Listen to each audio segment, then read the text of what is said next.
What it do, what it do, what it do, baby. We're back here because we have no choice. We're in this together. We're stuck. We have to go to work. We have bills. We have responsibilities. Although today I did send an email about going to squirt school. What is squirt school? It's clearly where you learn to squirt, but there's a school for this. Are people actually signing up? You ever see these crazy spam emails and be like, and my life is so tiring, and I just be like, man, I should have been a squirt school instructor. I mean, what does that even pay? You know what I mean? You see these crazy emails you get, like in your spam. It's just, mines are crazy. I don't know. Maybe I got some perverts email me. I don't know. But it's just some crazy stuff out there. But it is a crazy news day. I would say that. Marjorie Taylor Greene held up a picture of Hunter Biden getting a blowjob today in the White House. Interesting. Let's see if they have the audio of this. Suspicious activity report showing that victim one, the woman that was paid for prostitution, that traveled from California to Washington, D.C., paid for by Hunter Biden. This is an excerpt from a SARS report that we've read in the Treasury, and I think you all have looked at these too, showing that victim one was supposedly an employee of Owasco. But I would like to point out, this is not really what most paralegals do.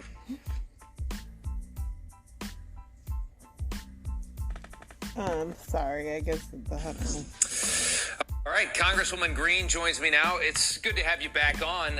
Your 5 minutes today were very compelling. I think everybody saw it. I think what you highlighted today just furthers the proof that the DOJ was really out to protect Hunter Biden when it became clear that Joe was the man that they needed to oust Donald Trump, and they sure had to cover up for a lot. That's right, Rob, and I only had 5 minutes for my questioning and testimony there on the Oversight Committee today. I really could have used 30 minutes because the truth that the American people need to know is that this investigation did not start recently. It actually started in November of 2018. These IRS whistleblowers are so brave and courageous. They're trying to bring forward the truth for the American people that the Department of Justice is refusing to prosecute the son of the President of the United States. But what they've already told us, they told us on the Ways and Means Committee, and they've also told us today that Hunter Biden was paying for prostitutes through his law firm, Owasco, which you can't, and then he was writing off business expenses, prostitute payments.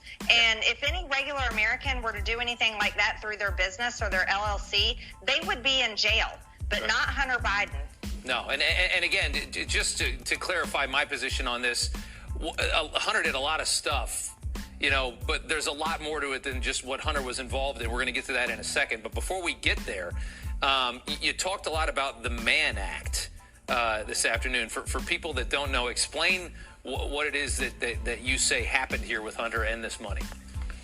Well, the Mann Act it's against the law, and so a violation of the Mann Act is paying for prostitution. It's human trafficking across state lines, and I have in my lap right here. I don't know if you guys can see it, but this is the graphic that I showed in the Oversight Committee, and it shows the airline ticket that Hunter Biden bought for one of these victims. These are victims of his. Right. And he bought her this plane ticket, and she traveled from California to Washington, D.C. She wasn't here. She was here barely 24 hours. Yeah. And then she was sent back. Right. And that was for prostitution.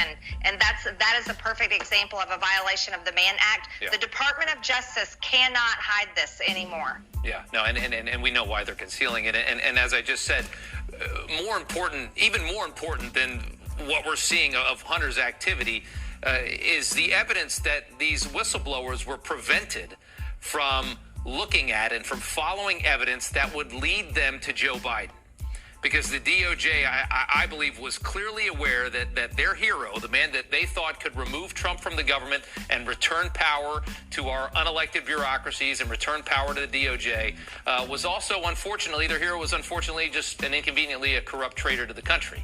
And so they had to prevent anyone from moving down these avenues that were going to lead to the president. So when Ziegler or when Shapley saw something, it's like, oh wow, this is evidence that they took in millions, and that that Biden may have done something, that the vice president may have done something to earn those millions from these nefarious actors and from China and from these corrupt people in Ukraine and Romania. They were blocked from going down those avenues. To me, that is the biggest part of this story, because it affects every single person in this country, because it affects our policy and the idea that Biden was selling out, our policy to China. That's right. And that's the definition of a two-tier justice system, what you just laid out. But I want everyone to know Shapley and Ziegler had actually gotten a long way. And they stumbled upon finding Hunter Biden's involvement in prostitution, involvement in making pornography back in November of 2018, when they were actually doing a side investigation into a foreign amateur porn company. And that's where they found Hunter Biden. So this is shocking. And this is actually the evidence that I believe the American people deserve to see, because when the American people can see this evidence, as uncomfortable as it was for me to show it on the Oversight Committee today, I believe that's how they can hold this government accountable. And the Department of Justice is politically motivated. This is a weaponized Department of Justice. They're protecting Hunter Biden and not prosecuting crimes that he's committed. They're protecting Joe Biden, especially with the payments from foreign countries, foreign nationals, foreign governments, directly to the Biden crime family, and they're covering the entire thing up. And I believe they're going after President Trump now at a rate that's historical, and that's because they're trying to keep that in the news cycle while they try to cover up Biden's crimes. It's blatantly clear what's happening right now. They're throwing everything but the kitchen sink at former President Trump and letting all this go on the other side. Congresswoman, thank you so much for taking the time. We appreciate it. Thank you, Rob. This is also a suspicious activity report. So that was showing crazy that that victim one, I mean, like I said, hold on.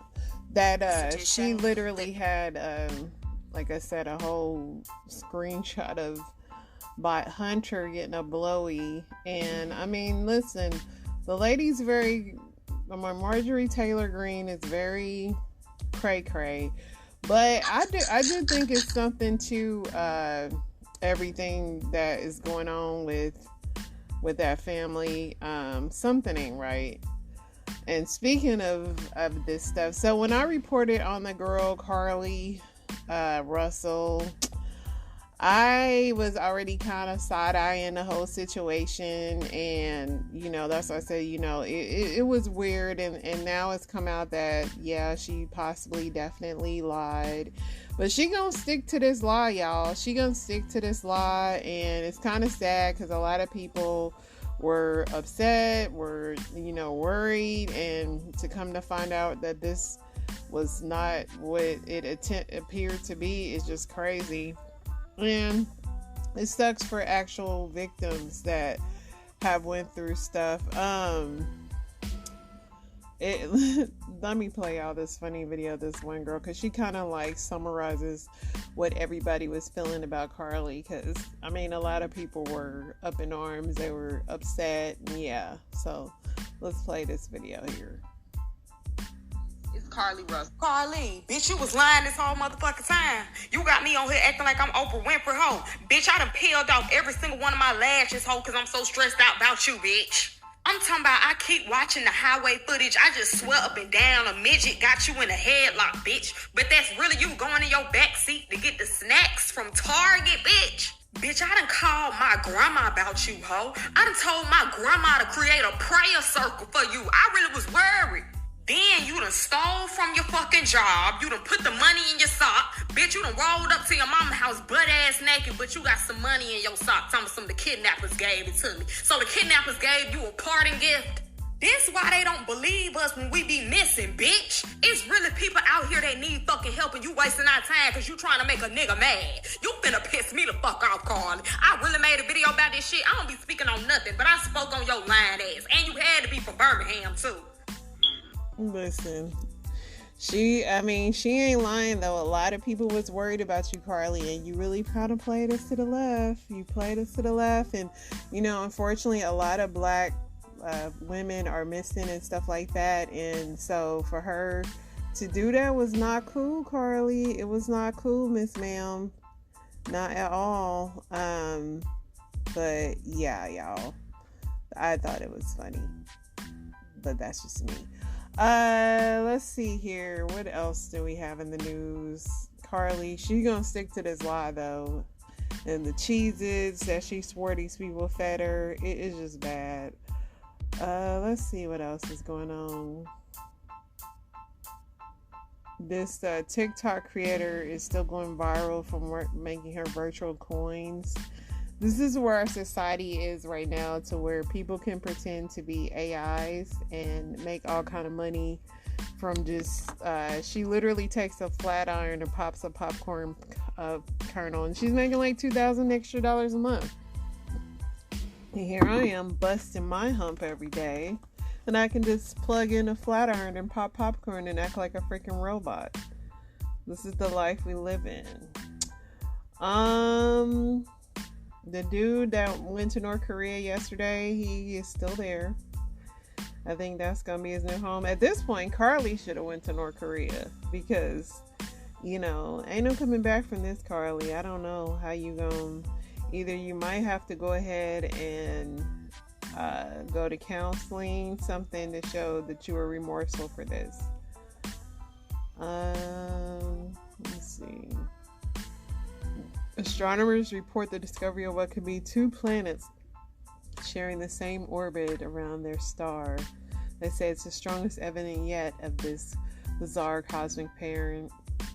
Listen, you guys eat this stuff up, because we don't know anything anymore. The wife of a New York architect charged with the killings of 3 women whose remains were found in Long Island Beach more than a decade has filed for divorce. You think? I always wonder, how do you not know your husband's a serial killer? I'm very perplexed about that. Kind of strange. It's like laundry day, it's just kind of weird.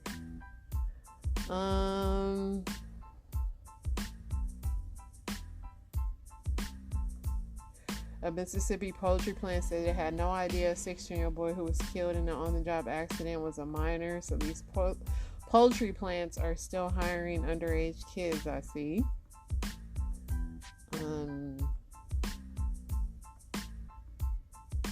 Yeah.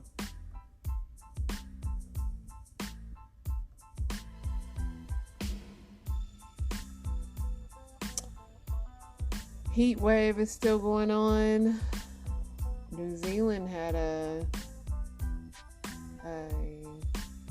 gunman opened fire at a construction site around the Women's World Cup.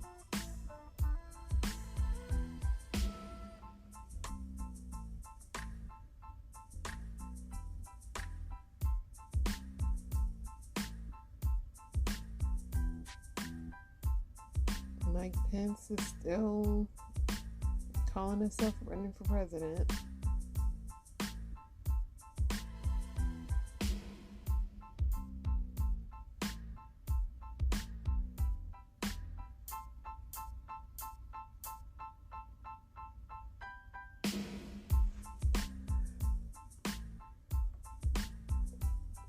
Ukraine is preparing to fight Africa or something. I'm not sure how this is going.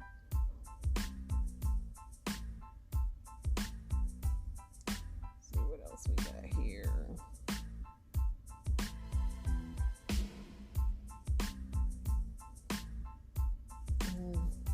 The biggest news is this Carly stuff here.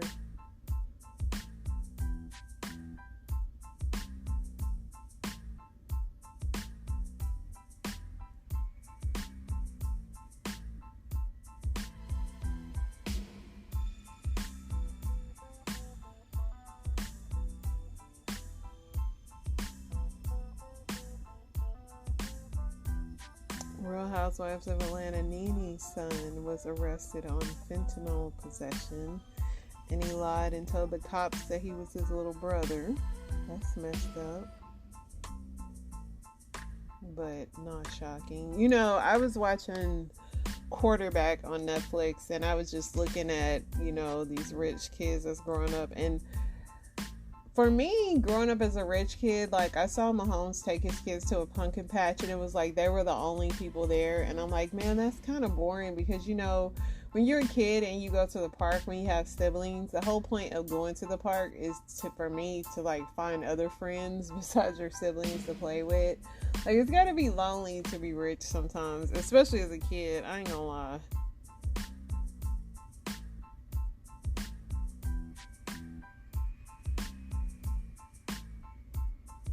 J-Lo was mad because she couldn't get into a gym today, so she said F you to the paparazzi.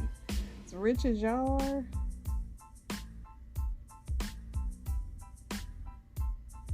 like, that gym owner's gonna be pretty upset. Like, I could have had J-Lo in here.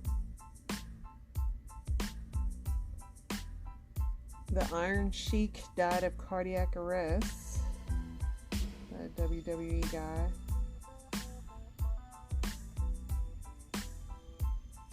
Celebrity news is, today's Wendy Williams' birthday. Shout out to Wendy. How you doing? She's 59. I hope Wendy's somewhere doing okay, man. Wendy, you know, she really just, I don't know what went on with her, but the drugs and the drinking caught up. Let's see. Men, how do you feel when your girlfriend wife posts a thirsty photo? I can tell you right now, my husband doesn't like it. He'll let me live, like, if it's my birthday or something, but he's not a fan at all. I curtailed a lot of my thirsty photos when I got married. Somebody said, one of my exes did this. She started posting pictures of herself half naked doing pole dances, and guys would constantly DM her. She openly admitted to me that she does it for herself, but then in the same breath said, I like the validation. It makes me feel good. I said to her, so I should be okay with other men looking at your half naked body and DMing you, but you're not okay with me adding other women on Instagram because it makes you uncomfortable? To which she replied, that's completely different. And he said he eventually broke up with her. Yeah, I mean, thirst traps or whatever, but I personally don't like DMs. And this is why I can never be in that kind of business, because I don't actually like men ogling me. Like, that's why I could never be like one of these women that get paid for doing sexual stuff, because I don't get off on that. It's weird to me.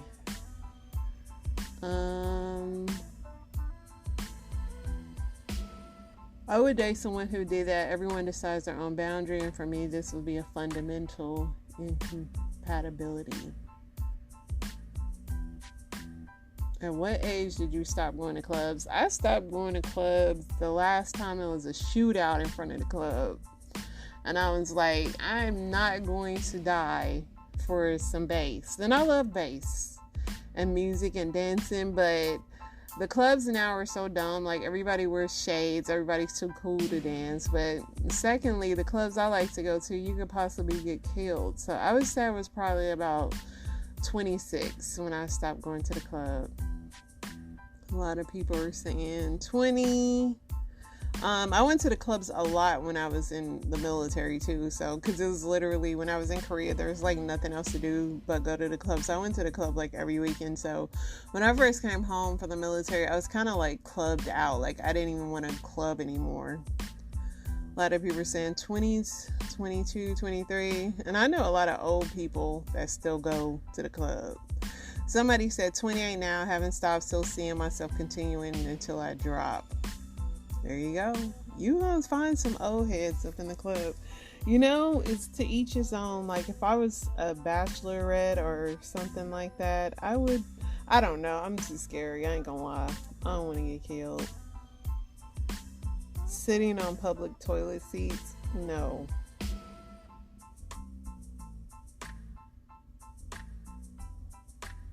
Somebody says, I do. Squatting is unnecessary and bad for your pelvic floor. Girl, please. I do, and I really hate when women squat and spray and leave piss drops all over the seat. Girl, you better squat and get over it. I sit on one side and lift on the other. Life is about taking everything in moderation. You might as well sit on the whole thing. Sitting on one side and lifting on the other. Somebody say, yeah, I do. I shower when I get home anyway, so why not? Because in that little time, you've gotten so many germs on y'all.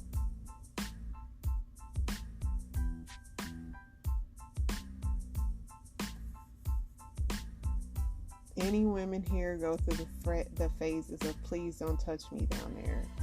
Yes. I mean, why, women, we're so, I know for me too, I have to be in the mood to be like that, and if I'm tired, it's just not on my brain. So I'm sure, most women not do, I would think, but this lady says there are monthly hormonal stages that can make you feel this way. A lot of women are really horny during ovulation, so it's definitely normal sometimes, but I think my reasons are different from yours. For me, it happens every now and again if I'm having a low confidence day. I don't want him to feel how stubbly it is. And women, we're such mental creatures, like I said, and if we don't feel sexy, and kudos to my husband and men that still find their wives or partners sexy at all times. For us, we literally have to feel like it.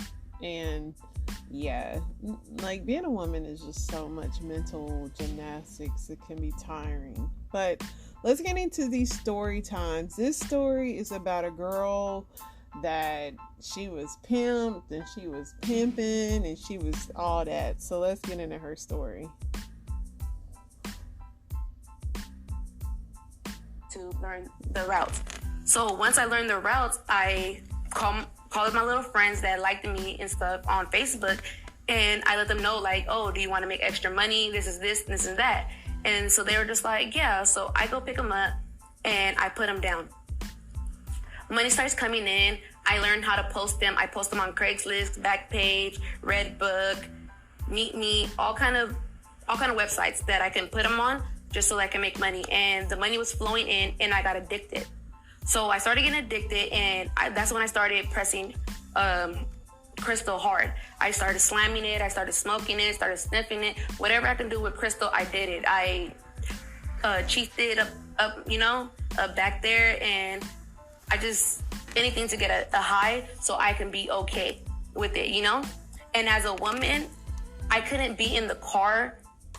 It would be suspicious. So I used to dress as a prostitute and go down and, be around the girls. And in order to stay warm, I had to do other drugs. So I did crack. And I was naked, always naked, and out there and just watching everything that goes down, collecting money, selling drugs, and, maneuvering. Till one day I got kidnapped. I got kidnapped by a pimp named Kelly in Pomona, California. And he pistol whipped me. He took me to his house in LA, and he tried to force me to hoe for him. But the thing is that he didn't want me to hoe. He wanted me to steal. He didn't want me to sell myself. He wanted me to pretend so he can steal and I can steal from them. And he used to beat people, bloody murdered. And I was fighting for my life every day. I used to almost use the bathroom on myself, number 2, because I was so scared. I was on the street and he was parked right there. There was nowhere for I can move. Nothing. So one day he got comfortable. After 2 weeks, he got comfortable and took me back to Pomona. Right when I got to Pomona, I called my old foster brother and I'm like, look, I'm here in Pomona. Come get me. He comes and he gets me. So when he comes and gets me, he asks me what happened. And I'm telling him, I'm describing the guy, describing the car and everything. Come to find out that it's his cousin. His cousin saw me one day and he was just like, I want her and I'm going to do whatever I got to do to get her. So when he finds out it's his cousin, they end up fighting in the street. Boom. We all go to jail. I go to jail and I get released and I go home to Compton, California.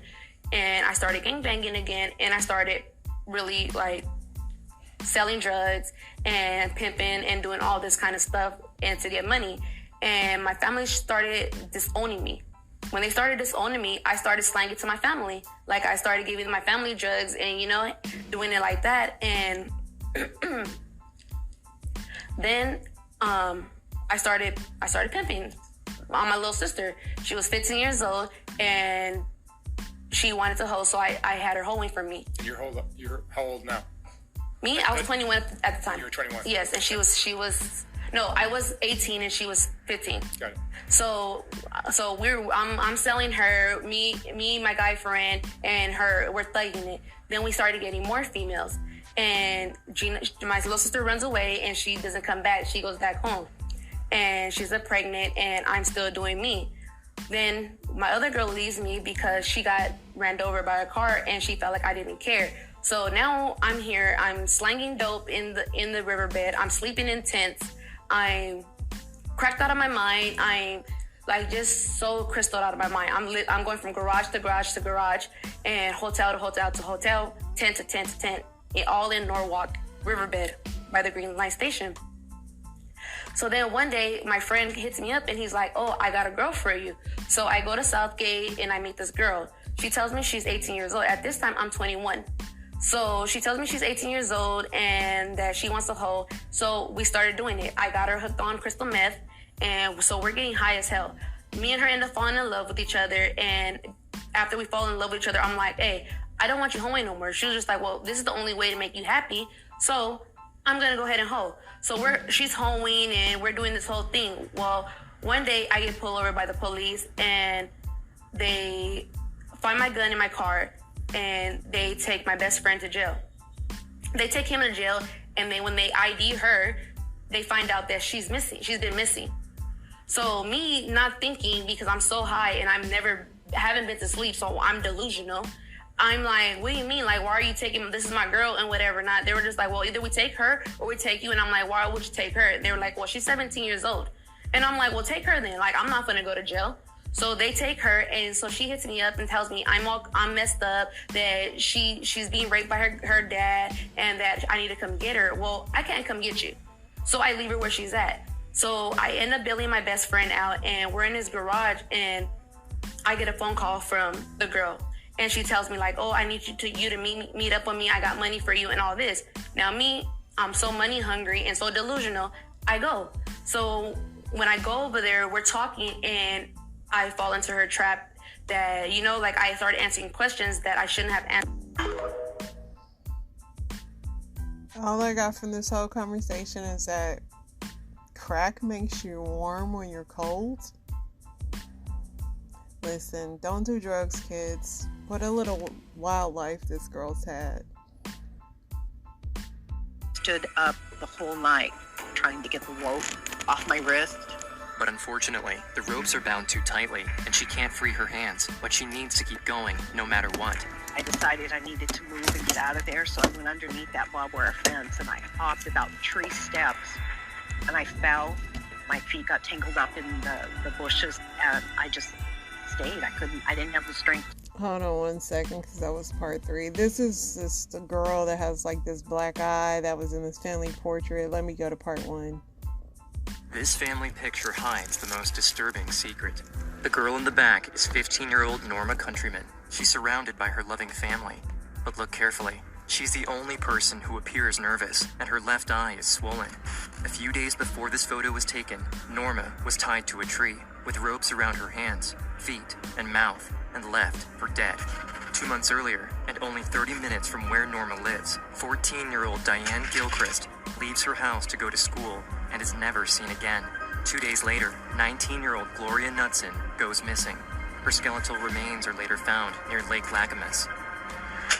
July 11, 1974, just 2 weeks before Norma's photo was taken, Krista K. Blake is last seen getting in a blue Ford van, the same blue van that would later lead to Norma's nightmare.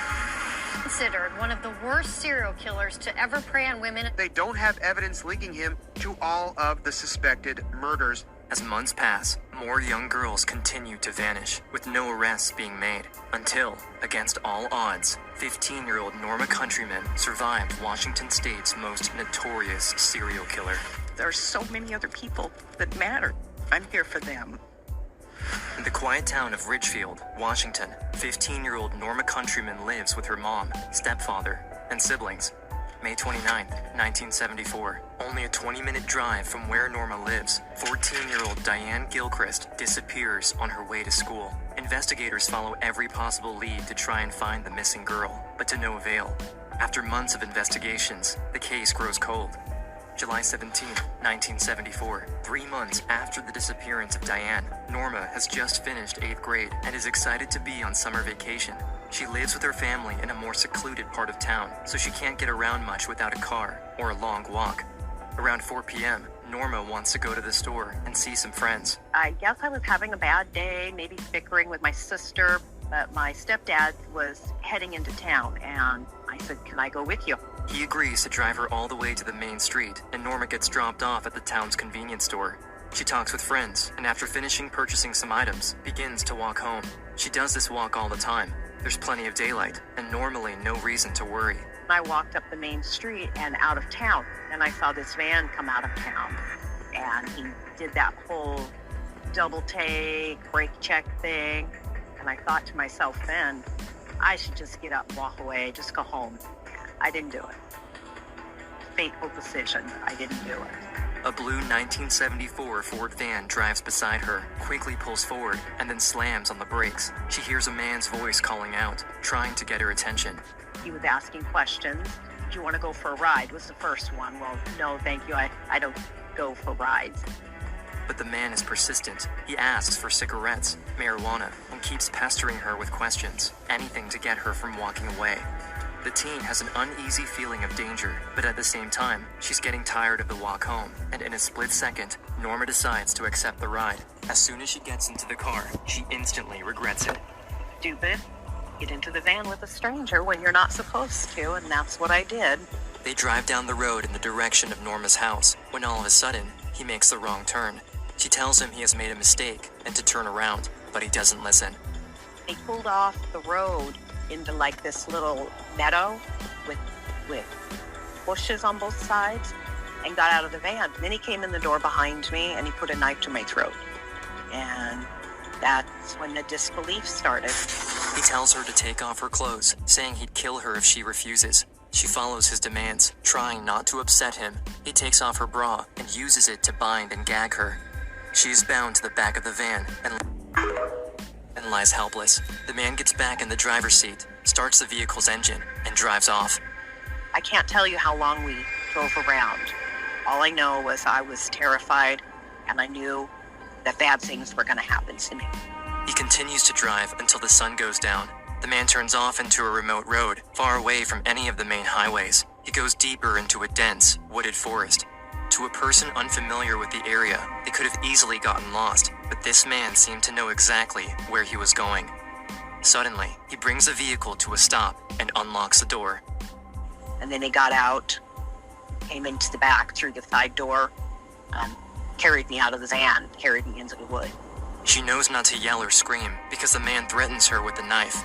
He forcefully leads her deeper and deeper into the forest. He stops in front of a large tree. At this moment, the man pulls out several ropes. Norma is in shock, begging him to let her free.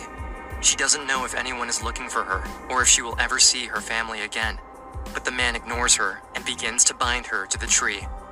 He looped a rope around my head and tied it to the tree. And then he looped another rope under my knees and tied it to another tree.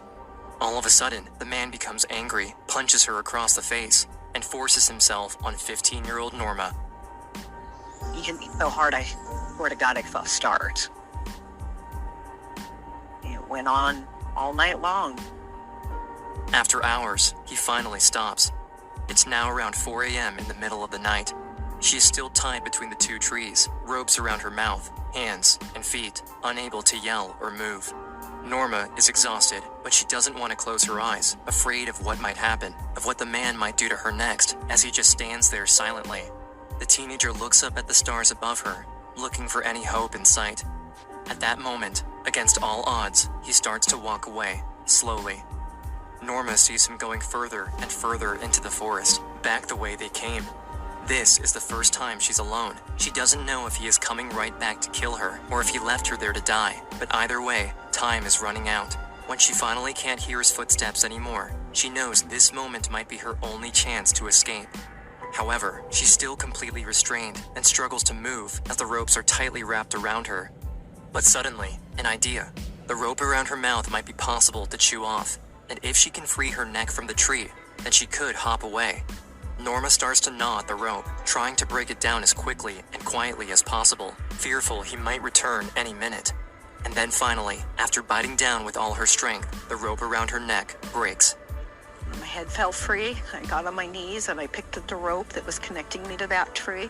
When it broke, I got up on my feet and I hopped away. I hopped right out this way to the path, and I looked back the way he brought me, and I went this way. Norma, with her hands and feet still tied, struggles to move in the opposite direction from where she came. Going deeper into the forest, Norma knows that if the man doesn't find her, she could have a chance at survival. The sun is almost rising, and the young girl, with her legs and hands still bound tightly, keeps going until she reaches the edge of the woods. She sees a large open field surrounded by a barbed wire fence. Big field, and cows, no houses, nothing around at all. I heard noise in the wood behind me, sounding like somebody was looking for something but trying to be quiet. Norma stands still, not moving a muscle. The sound from the forest grows louder. Someone is approaching her. She doesn't move. Suddenly, the noise stops. I bet I stood there for 2 hours after the sound stopped and didn't move. Just waiting, scared to death. He was waiting to hear me move. I stood up the whole night, trying to get the rope off my wrist. But unfortunately, the ropes are bound too tightly, and she can't free her hands, but she needs to keep going, no matter what. I decided I needed to move and get out of there, so I went underneath that barbed wire fence, and I hopped about 3 steps, and I fell. My feet got tangled up in the bushes, and I just stayed. I didn't have the strength to get up. The young girl falls unconscious. She hasn't had any sleep, food, or water, and is badly wounded. If she doesn't get medical attention soon, she is likely not to make it out alive. Another hour goes by, and Norma is still asleep, until miraculously, she wakes up and summons the little strength she has left to push forward. She untangles her legs out of the bushes and hops through the field. She sees a large building in the distance. Made my way down here to this door, and I tried to open it. Door was locked. Couldn't get it open. There was a clock on that wall right there. The clock said 10 minutes to 7. She is alone and now too weak to stand. Her knees buckle, and Norma falls on the steps of the building.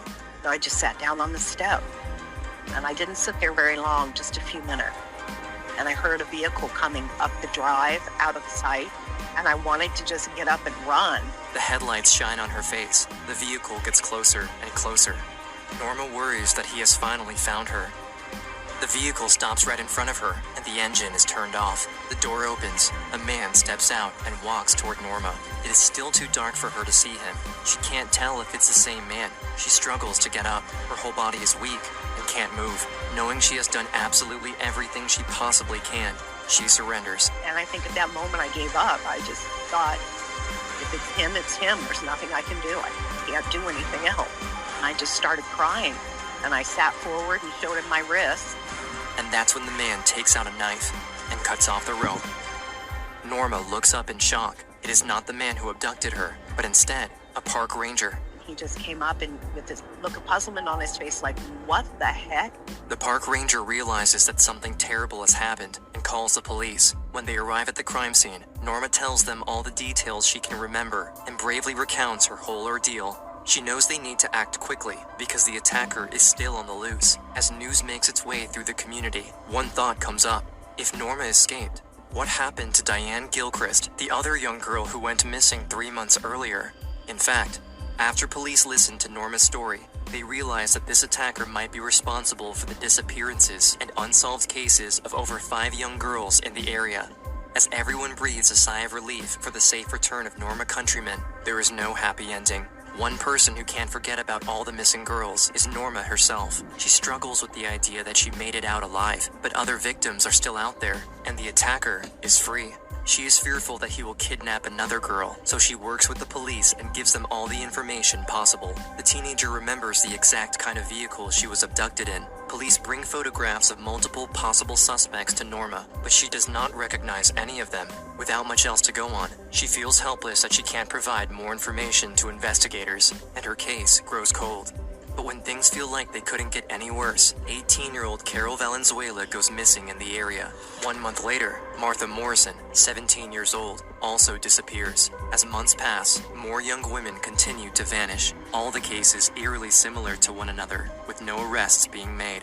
Norma starts to blame herself for not being able to stop them, and starts to isolate herself, falling into destructive behaviors. But everything changes on October 1st, 1974, when a young girl is found on the side of the highway. She is completely naked, bleeding from her chest, but she's still alive. She's quick. That's crazy, man. They did catch the dude, but I'm like, her family made her take that family picture after that. I mean, I get y'all glad she's home, but dang. Let's end on this guy who's talking about how his homeboy got turned out. This is crazy. This is part 2 of how my homeboy got turned out. Hold on. Yo, I'm gonna tell y'all a story about how my homeboy got turned out.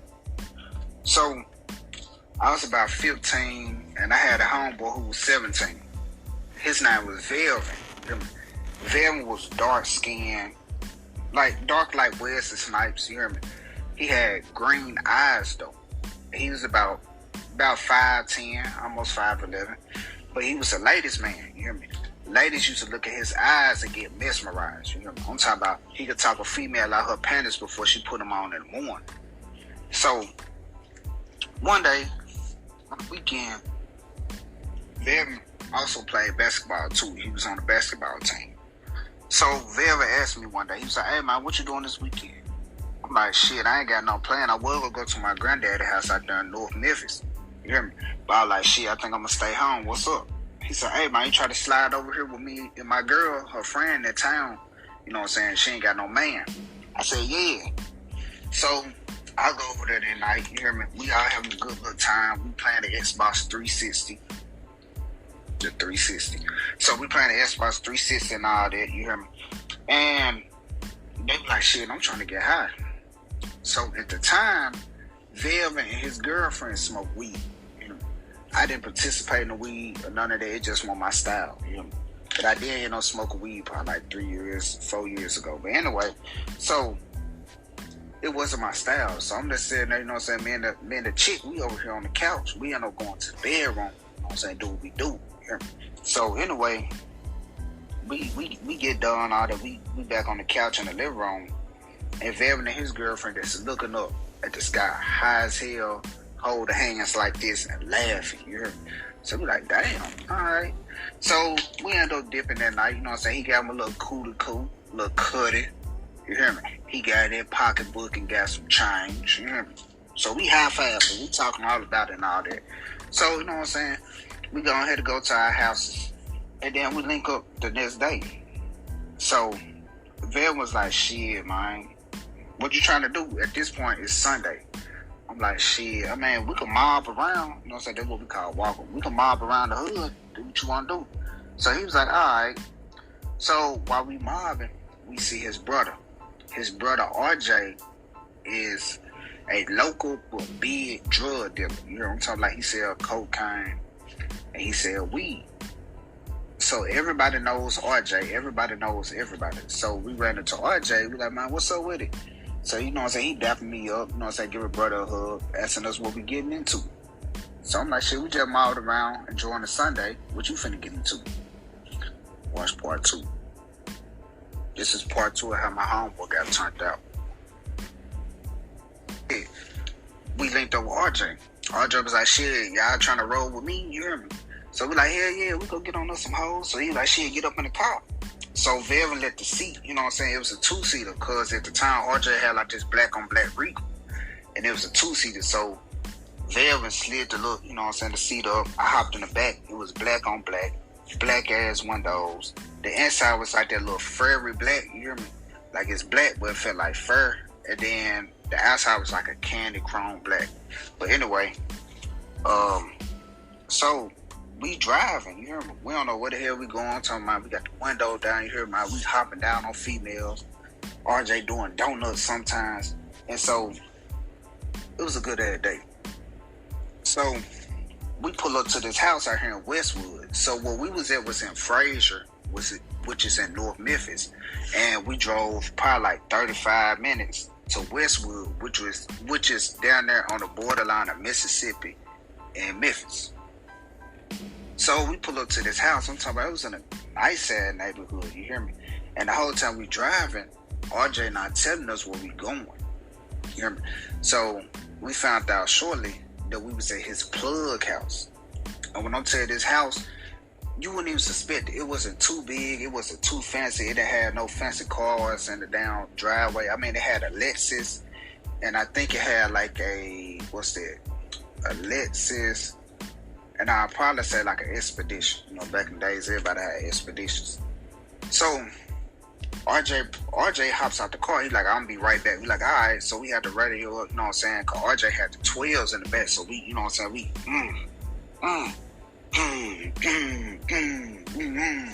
So we're like, okay.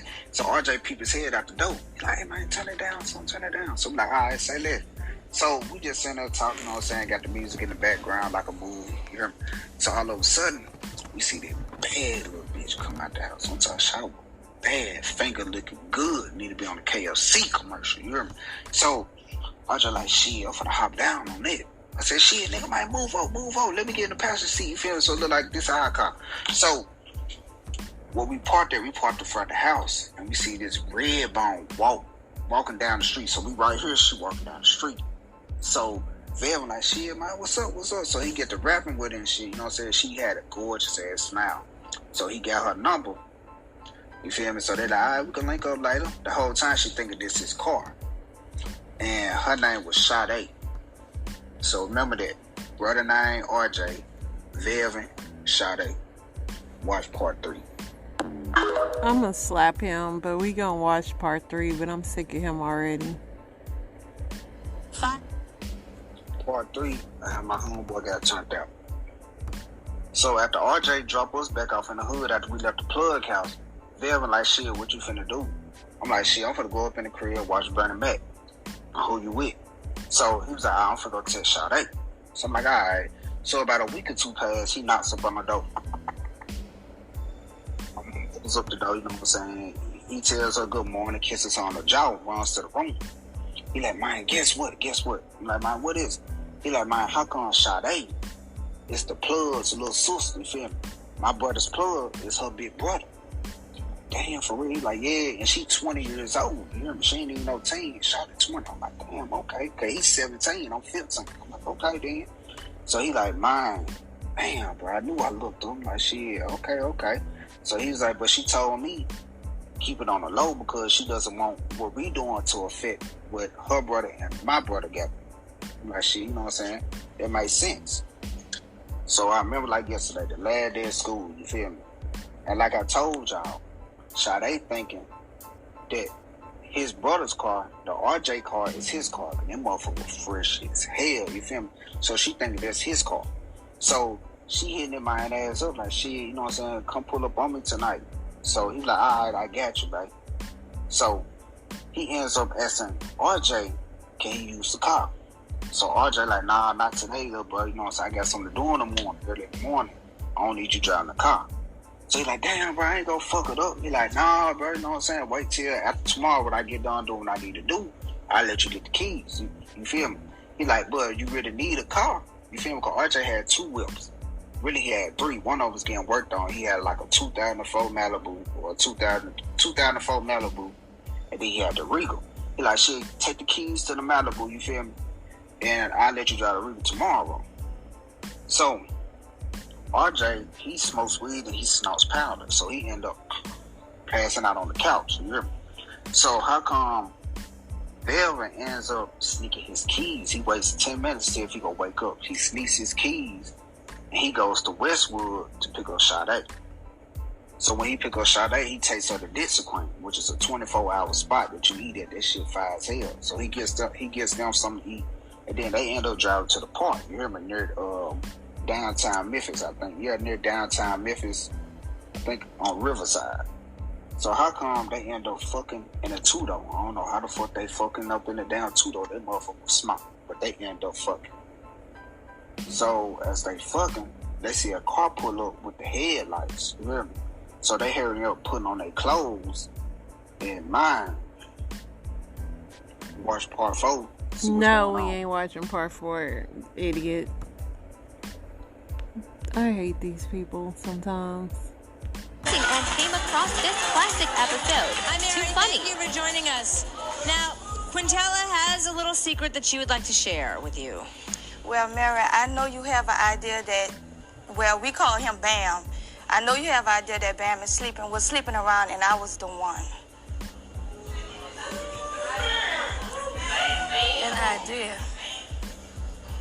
An idea. Honey, you wasn't fooling me.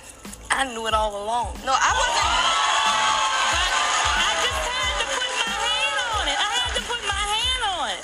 No, I wasn't fooling you. He was fooling you because I don't have nothing to hide from you.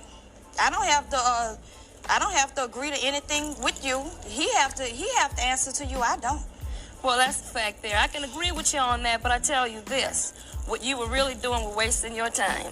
Well, not really, because as long as he was giving me his money, I was all right. Oh, my God. He was giving you money, honey? Sure was. How would he be able to give you money when I'm getting it all? Don't believe that. Hey, don't believe that. I've been knowing this man 14 years and have been going with him 6 years, and he's still with me. So how are you getting everything? Well, as long as he's taking care of me and my child, I wasn't saying I was getting everything. Because I really doesn't care what he gives you. Why did you want to tell Mary today? Huh? Why did you want to tell him? Because he feel to believe that he can keep doing it without anybody finding out. I don't mess with him no more, so it really doesn't matter. Because I have somebody. And you say you can... one thing, you can prove that you were with him? Huh? Can you prove that you were with him? Yes, I can. How? Because for one thing, when he has sex, he sweats a lot. Trust he does. He sweats a lot.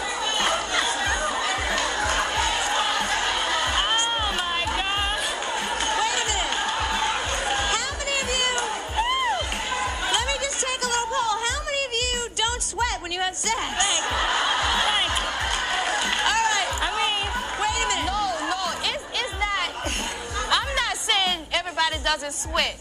It's a certain way that he sweats. When he sweats. Okay.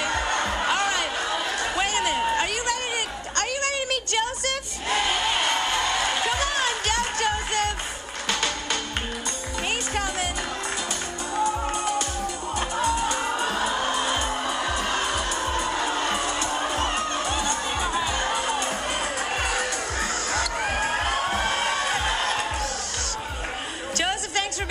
Quintella, why don't you share with Joseph what you just shared with us and with Mary? I told Mary that me and you was fooling around. Yo, the Ricky used to be this messy. And no, I don't sweat when I'm having sex. So I don't know what y'all doing right or wrong. Or maybe I'm doing something wrong. I don't know, but I don't sweat when I'm in sex. And I can't believe Ricky was that messy back then. I thought Jerry Springer, maybe I was too young to understand, but the whole music and everything, this is what we got today, y'all. And I'm still mad at that dude with that long-winded story. I'll be back tomorrow. I'm going to try to vet better tomorrow because this was a disappointment. Is it in yet? It's out of here.